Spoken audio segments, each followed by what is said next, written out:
Olá, amados, sejam todos muito bem-vindos a essa aula que nós estamos aqui para tirar as dúvidas, que é alma ou corpo astral, do método avançado para terapeutas. Aqui nós vamos tirar as nossas dúvidas conforme foi dito no nosso grupo de estudo.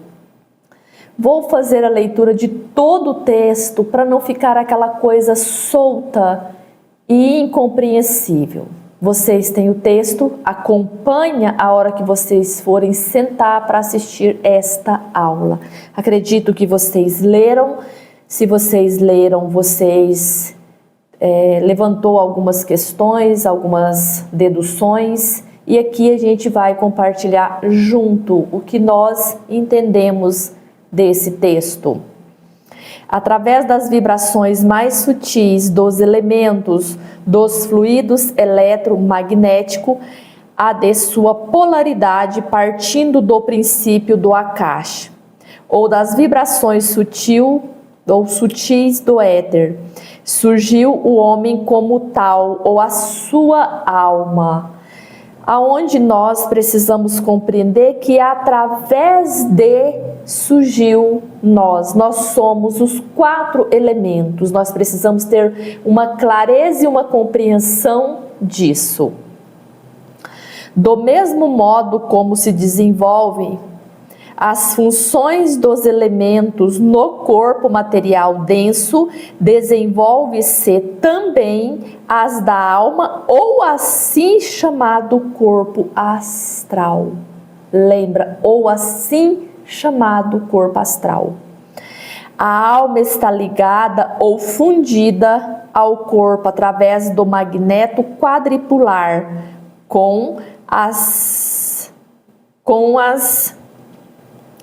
voltando. A alma está ligada ou fundida ao corpo através do magneto quadripular com suas características específicas. A função ocorre analogamente ao corpo através da influência eletromagnética dos elementos. Então vamos entender um pouco mais sobre isso, que o corpo, através da influência eletromagnética dos elementos. Os elementos que nós estamos familiarizados: água, fogo, ar e terra. Então, através das características específicas desses elementos, a influência eletromagnética deles em nossa experiência, porque a palavra, acredito que mais propícia é fundir mesmo, porque muitas vezes nós dizemos assim, está dentro de nós. Não está dentro de nós, porque quando um corpo deixa ali, entra em estado de óbito, então como que sai esses elementos, vamos dizer assim?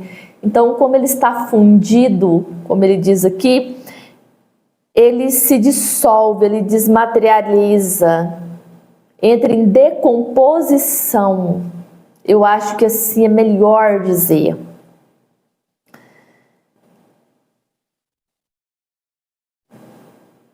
O trabalho dos elementos, ou assim chamado fluido eletromagnético da alma, é chamado por nós, iniciados, de matriz astral ou vida. Aqui eu acho que não fica dúvida, porque está bem claro o trabalho dos elementos, chamado por nós iniciados de matriz astral ou vida. Essa matriz astral ou fluido eletromagnético da alma não é idêntico à aura descrita pelos ocultistas. Aqui entra uma pequena observação, uma pequena descrição de uma escola para outra, que nós precisamos refletir e chegar às nossas próprias conclusões. Não é dizer o que está certo ou o que está errado, você vai tirar as suas conclusões. Da qual pretendo ocupar-se mais adiante. A matriz astral ou fluido eletromagnético é o meio aglutinante entre o corpo e a alma. É como se existisse entre o corpo e a minha alma, ainda existe, ele diz aqui, que é um fluido, é como se fosse uma energia, sabe, aglutinante. Vamos pensar numa gelatina, uma coisa assim que ainda está, ainda antes de cristalizar, para assim a gente ilustrar um pouco melhor de uma forma muito vulgar. O princípio do fogo exerce na alma também o seu efeito construtor. O princípio da água exerce o seu efeito vitalizante. O do ar, o seu efeito equilibrador, gerador e preservador. O corpo astral possui exatamente as mesmas funções do corpo material denso. Então vamos observar, quando nós temos no nosso mapa, quando nós temos na nossa experiência um desequilíbrio de um desses elementos, a pessoa se torna desequilibrada.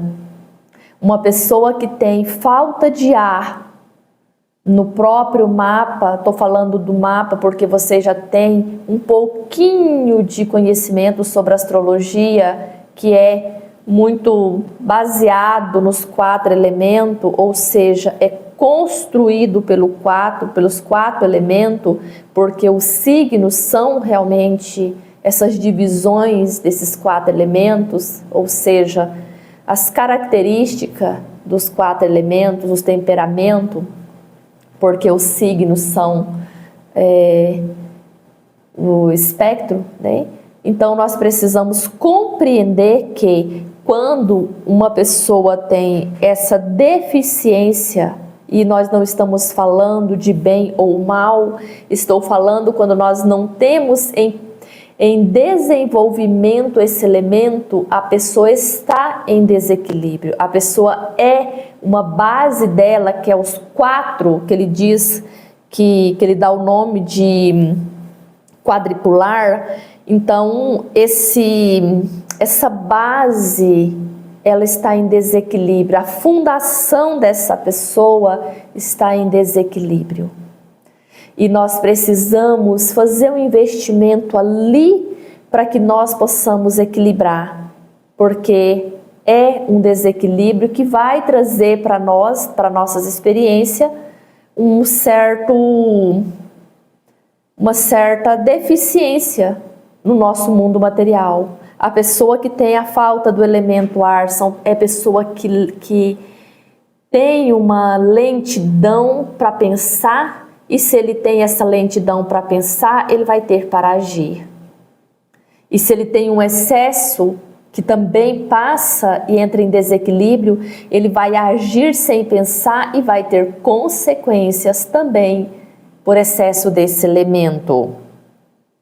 O homem foi dotado dos 5 sentidos correspondente aos elementos. O homem foi dotado de 5 sentidos correspondente aos elementos. Com a ajuda desses sentidos corpóreos, o corpo astral ou alma assimila as percepção do mundo físico. Então, se você tem uma falta de um desses elementos, vamos pegar do ar, se você tem falta do elemento ar, você vai ter essa deficiência no sentido positivo da palavra, como ele disse aqui, eu estou falando de um autor, de um mestre que escreveu esse artigo, ele vai dizer que você tem essa deficiência desse elemento, então você vai ter a falta de percepção, de discernimento, de pensar e de agir nesse mundo.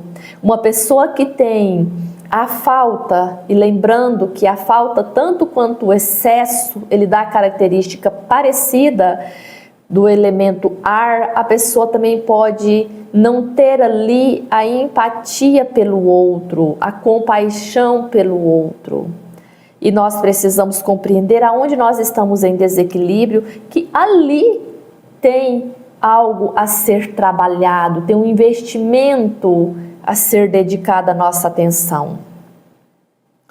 A assimilação, a ação dos 5 sentidos por meio do corpo astral, a do material denso, ocorre através do nosso espírito imortal. Sem a atuação do espírito na alma, o corpo astral não teria vida, se dissolveria em seus elementos componentes.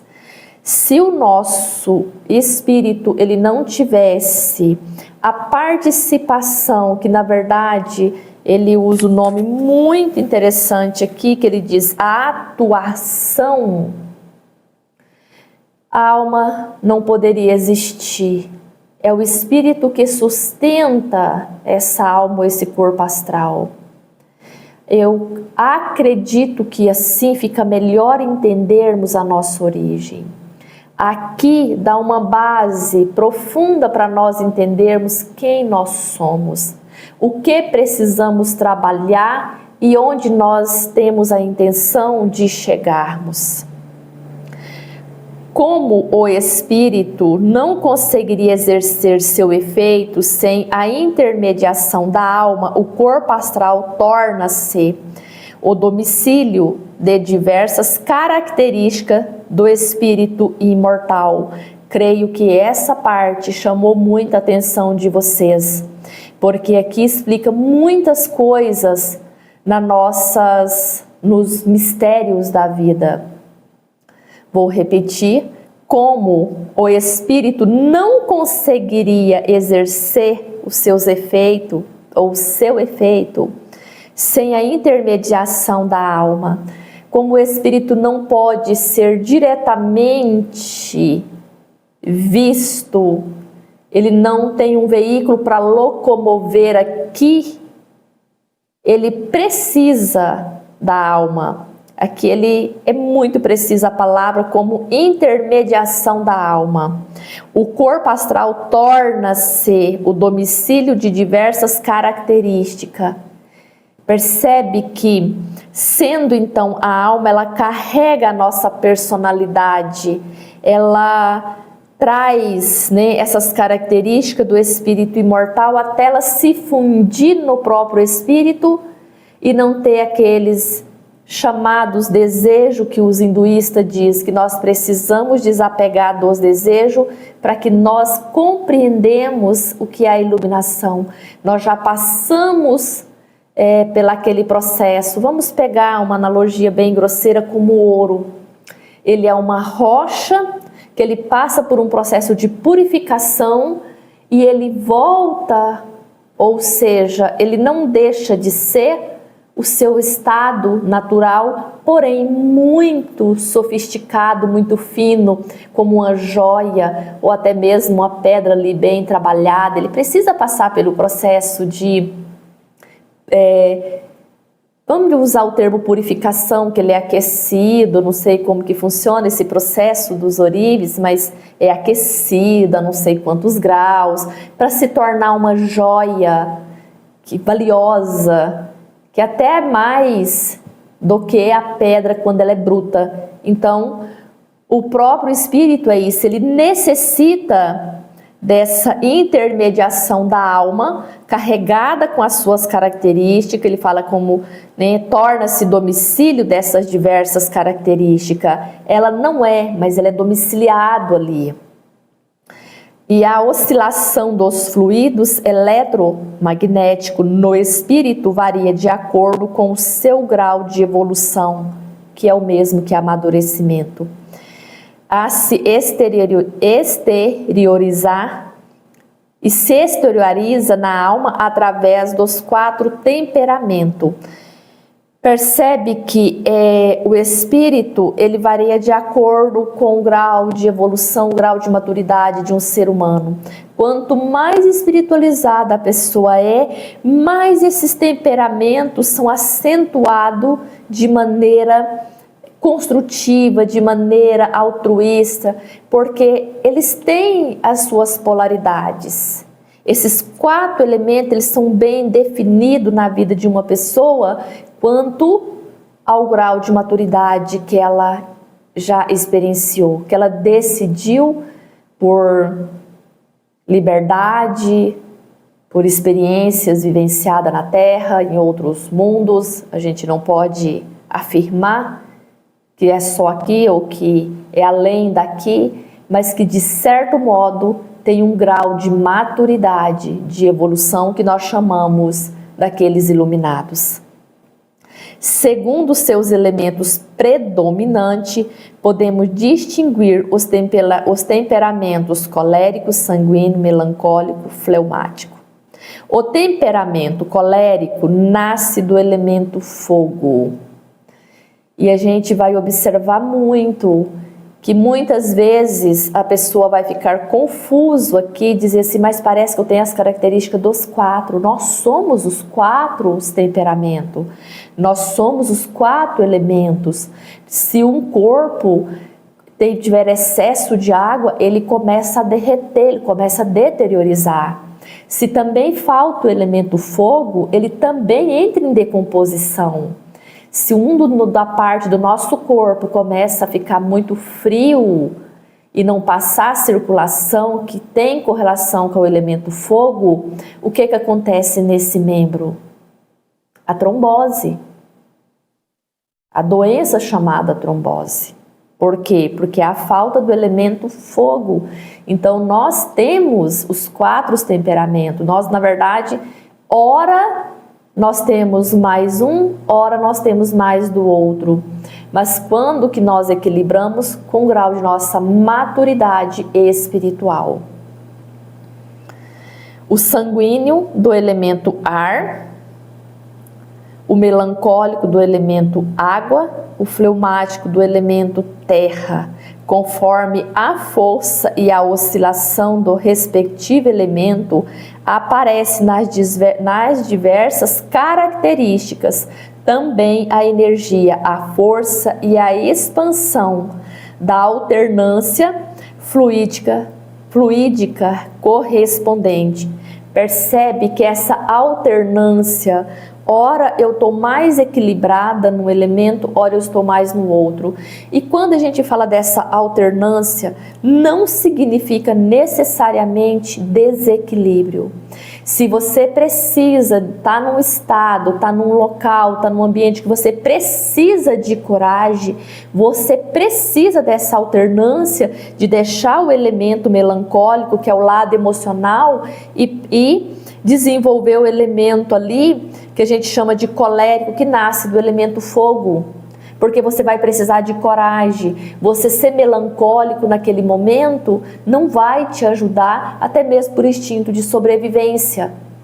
Você vai precisar ter essa coragem para encarar aquela diversidade, encarar aquele deserto e encarar aquela experiência que naquele momento necessita desse temperamento.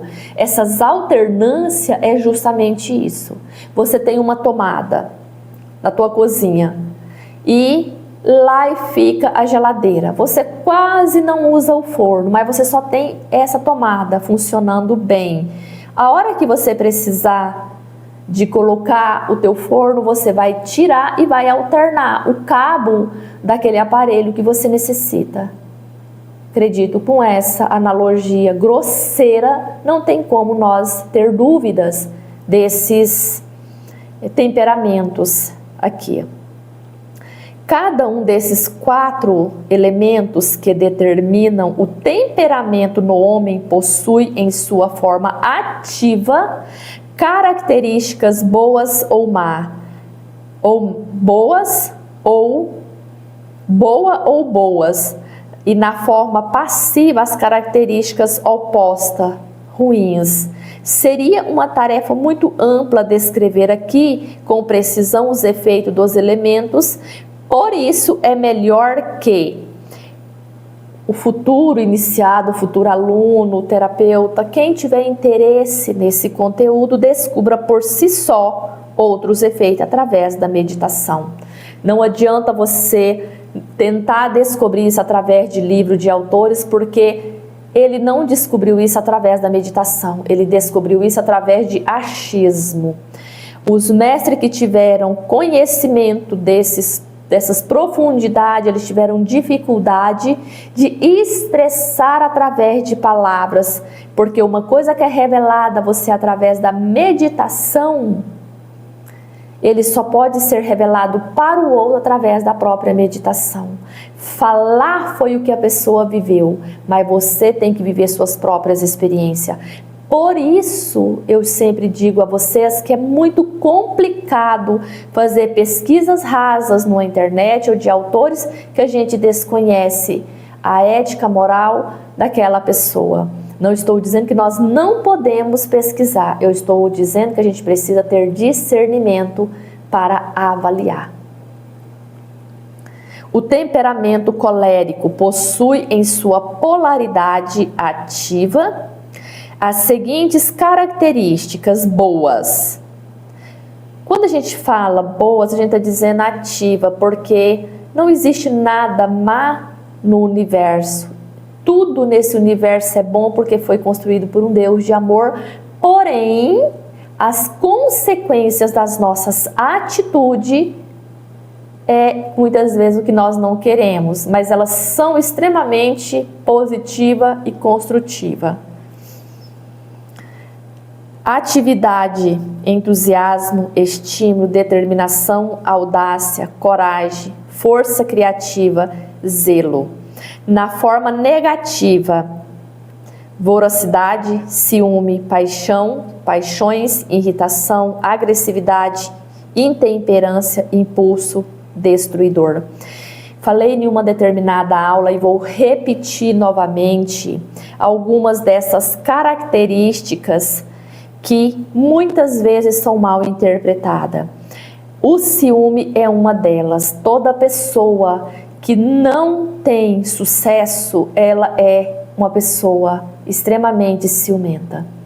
Porque quando você não é uma pessoa expressiva na sua profissão, vou pegar essa como exemplo, mas vocês podem meditar sobre em várias atividades da sua experiência, a pessoa ela vai ter um ciúme, porque se você não é realizado profissionalmente, você vai despertar esse sentimento dentro da sua alma.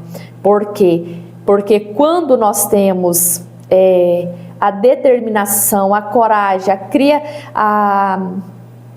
a criatividade, nós somos bem-sucedidos. Se nós não temos, nós vamos gerar esse sentimento. Ele é território de pessoas que têm um fracasso em determinada área das nossas experiências. A irritação, a agressividade, a intemperância, impulso destruidor. Por que ele é destruidor? Porque ele demora a pessoa, fica ali naquele processo a construir. Ele é destruidor porque ele não está construindo. Tudo que não constrói, ele tem que destruir. Ele não pode ficar neutro porque ali existe duas polaridades. Quando nós acreditamos que tem uma coisa neutra, é porque o efeito dele não está visível ainda. Não significa que você não está tendo uma dor, que você não está doente. Você não tem os sintomas ainda, mas ela está uma enfermidade silenciosa, tá? O temperamento sanguíneo indica em sua forma ativa as seguintes características. Eu até acho melhor assim, quando a gente fala ativo, sai do território de bem ou mal, fica parecendo que é ruim, que é mal, que é uma coisa... E não é mal, mas para a gente entender melhor como iniciantes, a gente vai usar esse termo.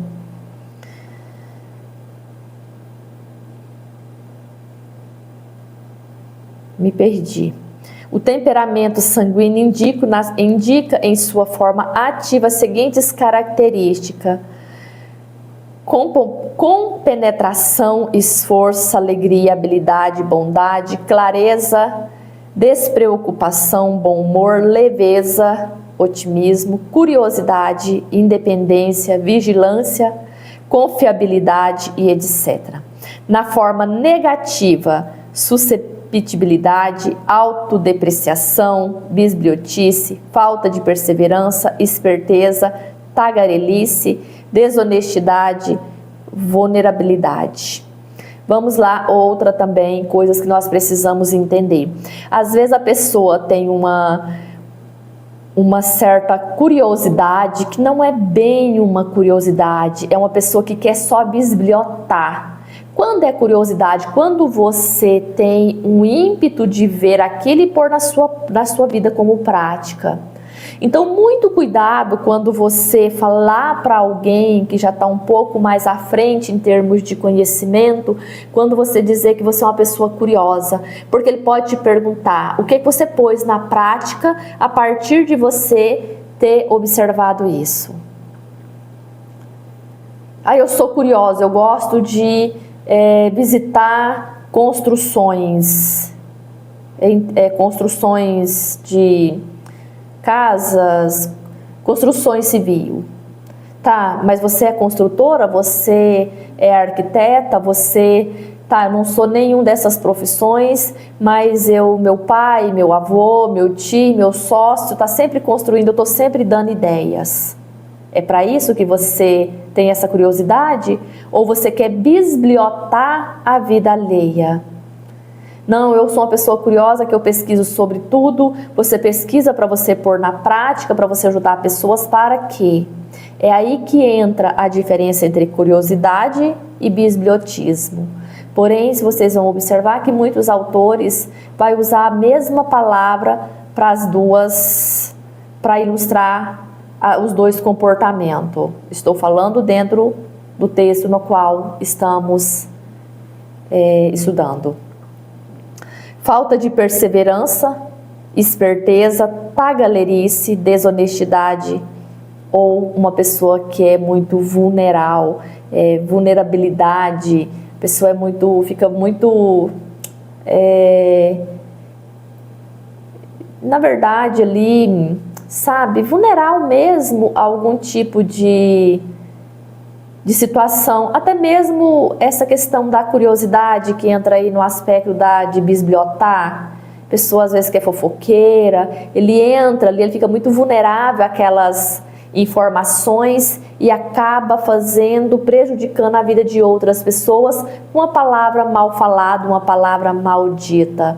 Então nós precisamos saber o que nós estamos ditando para o outro. Eu sei disso, eu conheço isso, eu presenciei isso, esse é o meu achismo, esse é o lado da história que eu presenciei, eu vi os dois lados. Nós precisamos ter essa compreensão para saber o que realmente é uma curiosidade, o que é uma bisbilhotice, o que é ficar vulnerável, uma pessoa que é muito diferente de uma pessoa que é inocente ou uma pessoa que é muito vulnerável, né?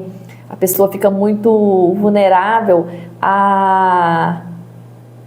às mentiras de outras pessoas. Ela não tem um discernimento para discernir quando a pessoa está enganando.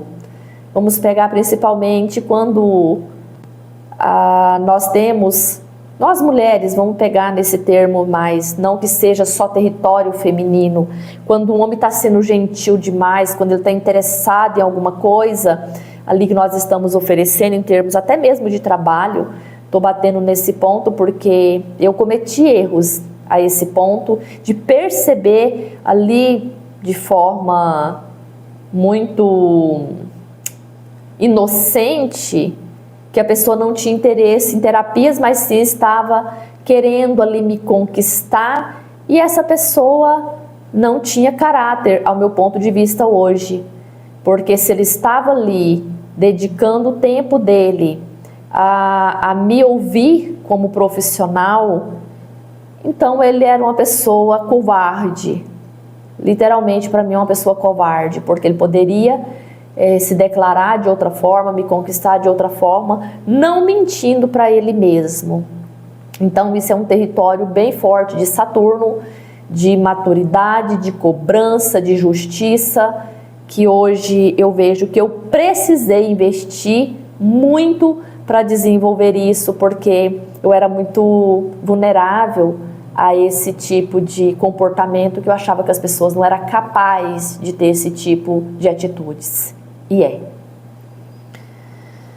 Esperteza é outra coisa também, que a gente precisa nos observar. Às vezes uma pessoa tem uma esperteza não por lado de ser esperto, uma pessoa que é esperto no sentido de pôr uma ideia em prática, mas aquele esperto de levar vantagem, aquela pessoa que está sempre tentando levar vantagem num negócio, observando uma fala ali para depois ele usar a fins lucrativos. Isso é uma esperteza no sentido colocado da palavra bem destrutivo, porque isso destrói a vida de uma pessoa, porque tudo que é mal adquirido não tem durabilidade, e ele está justamente na forma negativa.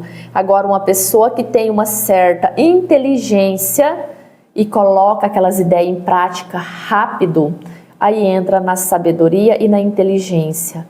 Mas uma pessoa esperta, ela sempre faz as atividades que o chefe manda.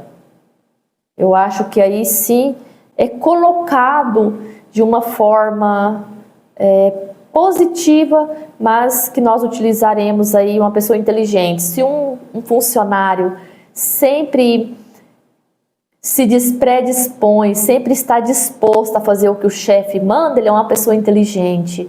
Quando o chefe for subir um cargo, quando abrir uma oportunidade de um cargo acima desse funcionário, esse chefe vai lembrar dele.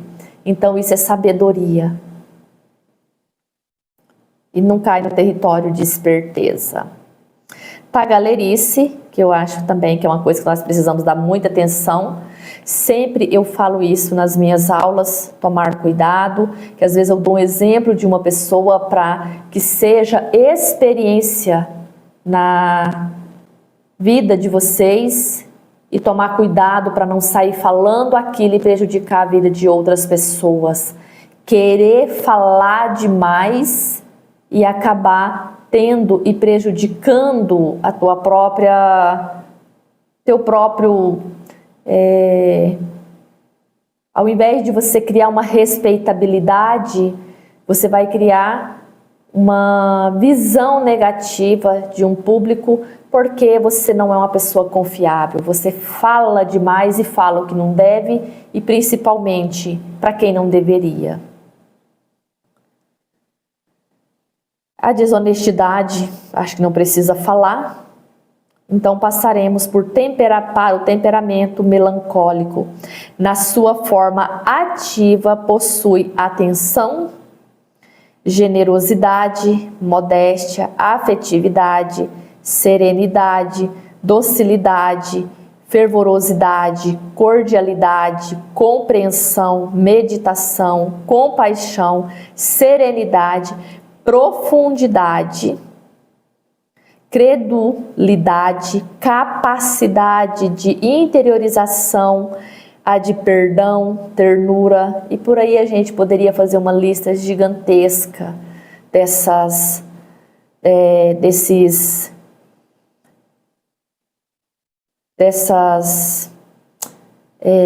lado ativo do temperamento melancólico, né? Na sua forma negativa, possui indiferença, terrorismo, timidez, falta de participação, inflexibilidade, indolência. Vamos falar um pouco de cada um, porque esses temperamento do melancólico é muito importante atendimento quando nós se tratamos de profissionais nessa área, onde nós vamos tratar mentalmente um paciente. E claro que não é só o mental, a vida emocional, o físico dessa pessoa tem que estar presente, né? A atenção. Gente, isso é tão bonito de se ver quando uma pessoa ela está atenta ao que o outro está expressando, principalmente no profissional. Ninguém gostaria de chegar em algum lugar e o profissional ser extremamente desatento. Nós ficamos chateados com isso, nós não gostamos disso. Então, quando nós temos atenção para com o outro, se você está com pressa, esclarece isso para a pessoa. Fala, olha, eu estou com pressa, você me desculpa, se já venceu o horário, diga para a pessoa, na próxima sessão falaremos sobre esse determinado assunto, ou coloca ali, pontua o que é mais importante na vida dessa pessoa, caso de atendimento em consultório, agora eu estou falando, tá? Para que a pessoa não se sinta que ela não está sendo ali bem, que o profissional não está dando atenção a ela. Porque a pessoa chega com um problema, ela quer atenção. Generosidade. A atenção, ela entra nesse território da generosidade. Uma pessoa que é generosa, ela vai dar atenção. Ela vai ser generosa ao dizer, não posso ficar mais tempo contigo, porém, poderemos marcar um outro dia, falaremos sobre isso, enfim. Aí, cabe a cada um momento que está. Modéstia. Uma pessoa tem que ser modéstia quando você é muito perceptivo, que você sabe que você sabe aquilo. Eu falo que eu sou muito modéstia com relação ao meu trabalho, porque eu sei o que eu sei, e eu sei que eu sei fazer bem. Então, a gente tem que ser modéstia quando a gente realmente tem clareza e o próprio ambiente reforça isso para nós. Pelas vossas obras reconhecereis. Pela árvore, pelo fruto, nós conheceremos a árvore. Lucilena Galvão sempre diz, quando você vê um jardim florido, você sabe que atrás desse jardim tem um excelente jardineiro. Então nós precisamos ter esse reconhecimento para conosco, mas nós precisamos saber o que nós sabemos fazer bem. Com responsabilidade, com honestidade, com generosidade, com atenção. Afetividade. Gente, a afetividade também é uma coisa que eu vejo que está muito escasso, tá? Hoje na nossa geração é algo que é admirável quando a gente vê uma pessoa que tem essa afetividade. E se essa palavra também é outra que foi banalizada. Quando fala de afetivo, a gente só entra no território do relacionamento amoroso. E a pessoa ser afetiva com uma pessoa que está precisando de auxílio.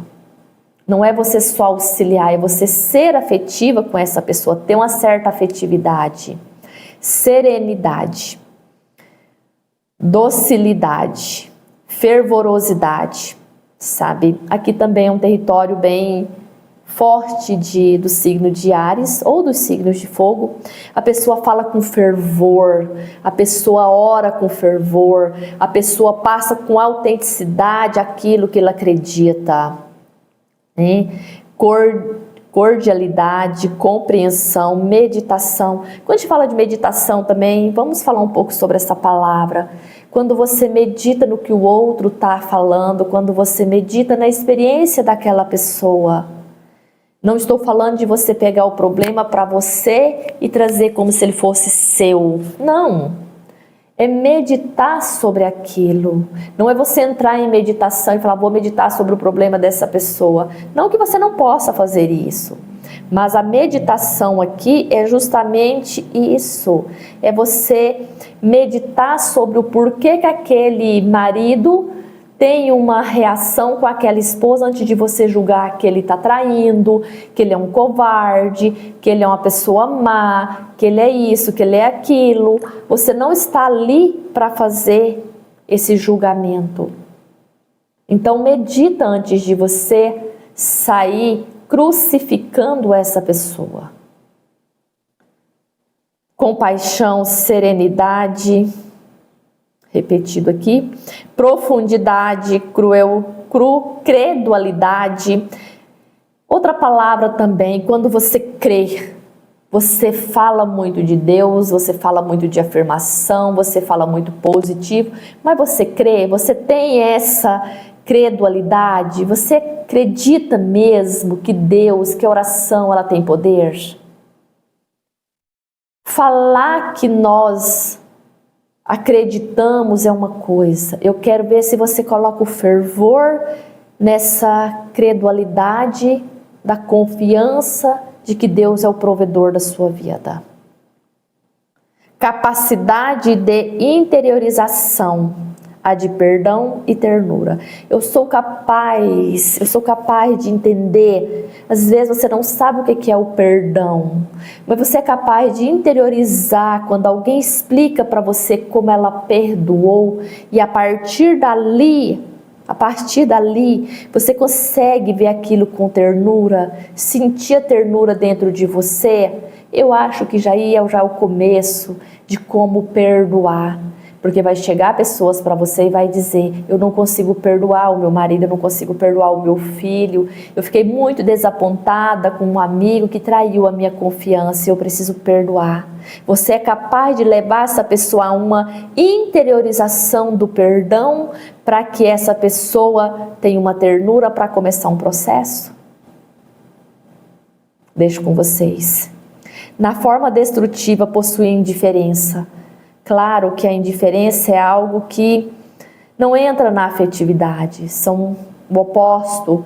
Se você não tem empatia por uma pessoa, ela vai perceber de imediato num atendimento e ela não vai querer retornar. Ela está ali buscando algo e você não tem esse algo para oferecer. Terrorismo. Quando a gente fala terrorismo, parece até uma guerra, né? Lá nos países que estão guerreando nesse momento, atirando bombas, investindo em armas, enfim. E esse terrorismo é para a nossa própria vida, colocar uma situação maior do que ela é. Você nem tentar fazer, ou fazer uma vez e você já desistir. Você está fazendo um terrorismo para a sua própria evolução, para o seu próprio caminhar, na sua própria experiência evolutiva como profissional, como mulher, como marido, como homem, como provedor, como uma pessoa responsável e sustentadora da sua própria vida financeiramente, amorosamente, no termos do território ali emocional. Você ser um terrorismo onde você depende do outro para você ser feliz, tá? Timidez. Pessoa que é tímida, né? A Débora sempre falava uma coisa incrível: toda pessoa que é tímida é uma pessoa egoísta. Eu demorei muito tempo para entender isso. Toda pessoa que tem uma certa timidez, ela não tem uma participação. Se ela não tem participação, ela não quer ter flexibilidade. Gente, olha que interessante, porque uma coisa casa com a outra, entrelaça na outra e a gente vai nos conhecendo. A pessoa que é timidez, ela não consegue participar. Se ela não participa de um grupo, se ela não participa de um evento, se ela não participa, como que ela vai participar da vida da outra pessoa? Como que ela vai meditar naquela experiência daquela pessoa para ela poder ajudar? Também é uma coisa que precisa ser bem compreendida. A falta de participação, a inflexibilidade. Se a pessoa não gosta de participar porque ela é tímida, aí a gente compreende porque que a minha professora falou que toda pessoa tímida é uma pessoa egoísta. Eu não gosto de falar, eu não gosto de compartilhar minhas coisas. Peraí, se você não gosta de participar e você não gosta de compartilhar suas experiências, é respeitado, é respeitável. Porém, quando a gente cai num território onde precisamos participar da vida do outro, e às vezes nós precisamos de exemplos, ser o exemplo, aí é interessante. Por quê? Porque é o que nós temos para compartilhar. Porque assuntos muito abstratos nós não podemos passar para alguém que não experienciou. E às vezes nós vamos precisar ser as ferramentas de trabalho para que a outra pessoa chegue ao objetivo dela. Quando envolve outra pessoa e a gente não tem o direito de expor o outro, falar daquilo onde vai prejudicar o outro, a gente não deve. Se é um segredo que o outro confiou a nós, tudo bem. Se é uma coisa que vai prejudicar outras pessoas, isso aí entra até mesmo lá no temperamento sanguíneo, de tagarelice. Se você está falando isso e vai prejudicar outra pessoa, isso já não vai cair no território de ser ferramenta, como exemplo, mas vai cair aquilo que a pessoa vai prejudicar o outro. De certa maneira, se está prejudicando outra pessoa, não é ativo, não é construtivo, é negativo. E creio que nessa altura a gente não precisa dar muita ênfase nisso, porque nós já temos o discernimento, né? Indolência também é um aspecto, uma pessoa que é indolente com o outro. Temperamento fleumático, na sua forma ativa, possui atenção, presença, perseverança, ponderação, determinação, serenidade, firmeza, escrupulosidade, solidez, concentração, sobriedade, pontualidade. Descrição, objetividade, precisão, senso de responsabilidade, confiabilidade, prudência, resistência, consequência. Na forma negativa, insipidez, desleixo, autodepreciação, indiferença, falta de consciência, aversão ao contato humano, lentidão, falta de agilidade, indolência, desconfiança. Acredito que aqui temos pouco a ser explicado, porque é mais palavras mais comuns, como a atenção, a presença. O que é essa presença? Está no lugar? Não, porque tem pessoas que estão no lugar, mas ele não está presente, ele não tem participação ali. Então ele não está presente. Se ele não está participando, é como se ele não tivesse. Uma pessoa só convida o outro para um evento, para um aniversário, porque é a presença dele. Mas se ele vai e ele não participa, não quer ser visto, qual que é o sentido dele participar ali? Não é? Perseverança, ponderação, pessoas que sabem ponderar as palavras, entra muito aqui na diplomacia, ponderar falar, nós podemos até falar tudo que nós pensamos, mas pondera as palavras, vai fazer uma crítica, pondera, você não sabe até o limite que essa pessoa tem, até onde ela tem estrutura emocional para ouvir aquilo. Determinação.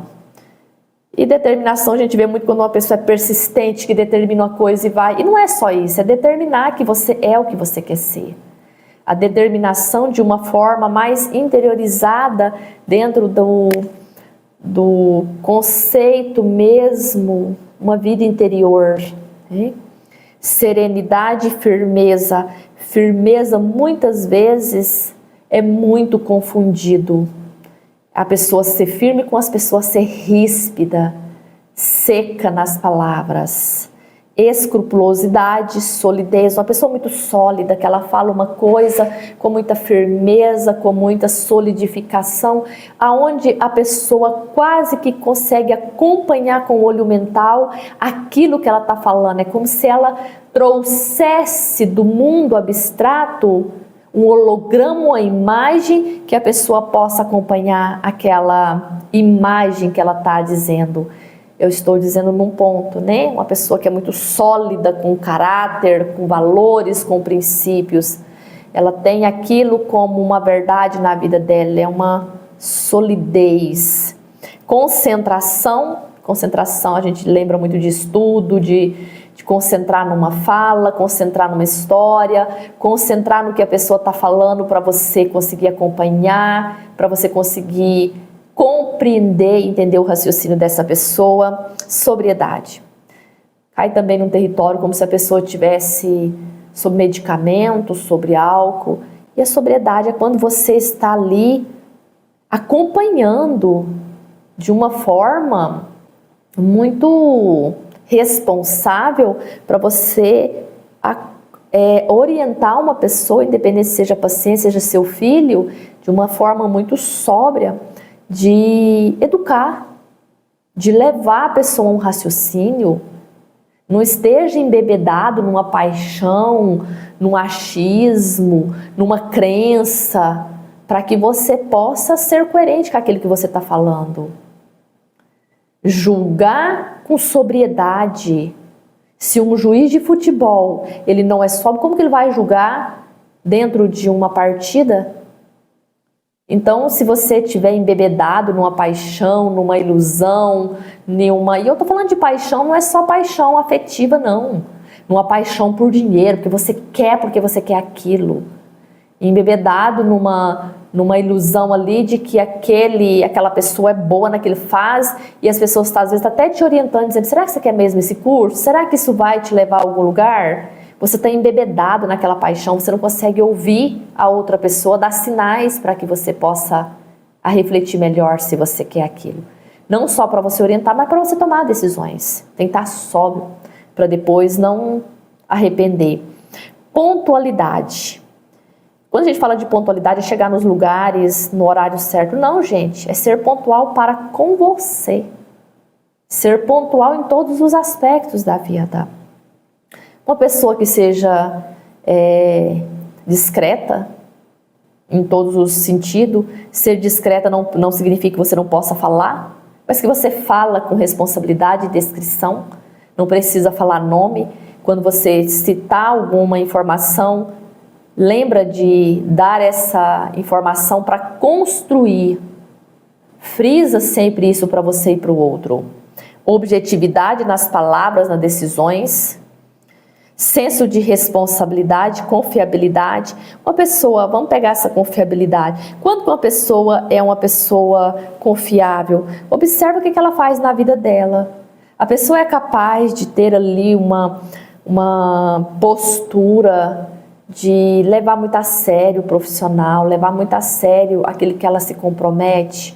Essa pessoa é confiável, se ela faz para ela é boa, ela pode ser uma pessoa confiável para você fazer uma parceria, uma sociedade. Se ela não faz para ela, será mesmo que nós podemos confiar nessa pessoa? É bom a gente meditar sobre isso. Eu me lembro de uma professora me falar sobre isso, né? Quando eu perguntei sobre uma possível parceria, ela falou, como que é a vida dessa pessoa? Ela é uma pessoa que ela dedica ao profissional? Ela é uma pessoa que ela dedica a tudo que ela se empenha a fazer? Talvez ela seria uma boa parceira de negócios. Consequência, forma negativa, insipidez, desleixo, autodepreciação. Gente, desleixo, vamos ver essa questão. Quando a gente fala de desleixo também, eu acho que essa palavra cai muito num território de a pessoa desleixada se veste muito desleixadamente. Às vezes essa pessoa até veste bem para tentar passar uma aparência dos desleixos que ela tem internamente, dos desleixos que ela tem mentalmente, da estrutura que ela tem totalmente quebrada. Então a pessoa às vezes se mostra uma coisa, eu não compartilho de uma ideia de uma psicóloga, que uma vez ela disse que toda pessoa que é desorganizada pro lado de fora, ela é desorganizada pro lado de dentro. Nem sempre isso confere. Às vezes tem pessoa que é extremamente bem vestida e ela é uma pessoa extremamente desleixada com o profissional, desleixada com o futuro, desleixada com a casa, mas ela se veste impecavelmente bem. Às vezes as aparências se enganam, então nós precisamos tomar muito cuidado com esse desleixo. Uma pessoa que é muito desleixada por fora, ela pode ser muito organizada por dentro. Tem muitos bilionários que se passa pela aparência de mendigo, tá? Autodepreciação não significa aquela pessoa que pega um chicote, que faz aqueles jejuns, que quase que mortal ali, quase se mata. A autodepreciação é aquela pessoa às vezes que se mata realmente numa determinada, até mesmo em profissão, para suprir uma coisa internamente que ele não tem. Às vezes a pessoa quer provar, quer ter dinheiro porque ele tem uma complexo de inferioridade. Outra pessoa vai fazer isso na academia porque ela não consegue ter um sucesso numa área, ela vai ter no corpo. Se tem numa aula sobre uma pessoa que faz isso, que mede ali a água, pesa aquela comida, literalmente é uma autodepreciação mesmo, que a pessoa é um sacrifício no sentido totalmente negativo da palavra, que a pessoa vive só para aquilo e as outras áreas da vida dele estão totalmente em desequilíbrio. Porque, claro, quando uma pessoa está dedicando a uma área da vida, obviamente que as outras não está em deficiência. Se uma está passando, as outras estão faltando, não tem um equilíbrio. Indiferença, falta de consciência, aversão ao contato humano, aí entra muito na empatia, que às vezes passa bem despercebido. Tem pessoas que falam, eu não gosto do ser humano, mas na verdade não é isso, ele não gosta, não é do contato do ser humano. Ele tem uma dificuldade de expressar o que ele pensa. Às vezes a maneira dele expressar que não está sendo de uma forma ouvida, mas não é que ele não gosta do ser humano. Lentidão, pessoas que é muito lenta para pensar, muito lenta para agir, muito lenta para colocar as coisas em prática. Falta de agilidade, pessoas que é ágil para fazer alguma coisa, para uma atividade, em qualquer área da vida dela, aquela pessoa muito ágil, uma pessoa muito rápida. E não significa que é só para o lado de fora. A pessoa pensa rápido, a pessoa tem uma atitude de dar uma orientação para uma pessoa. A pessoa fala alguma coisa, ela já pega aquela ideia ali e o Finch, por exemplo, tem muito isso. Ele é muito ágil, ele pega uma ideia e ele melhora ela. Ele multiplica aquilo em forma de cifrão, em forma de autoconhecimento. Ele tem essa agilidade, indolência e desconfiança. Pessoa que não tem sucesso é muito desconfiado, ele acha que as outras pessoas estão sempre passando ele para trás, a pessoa que tem um certo fracasso na área afetiva, ele acha que a outra pessoa vai deixar ele a qualquer momento, a pessoa não fala o que ele pensa num debate por medo de ser deixado, a desconfiança é um território destrutivo, é uma erva daninha que ali não nasce trigo. Ela mata. E acredito que aqui vocês possam refletir sobre algumas coisas. Claro que muitas coisas não foi dita, porque a aula ficou muito grande, ficou muito extensa, mas acredito que já dá para vocês ter uma compreensão melhor dessa aula. Nós encontraremos na próxima aula. Caso tenha ficado alguma dúvida, poderemos fazer uma aula extra. Até o próximo encontro.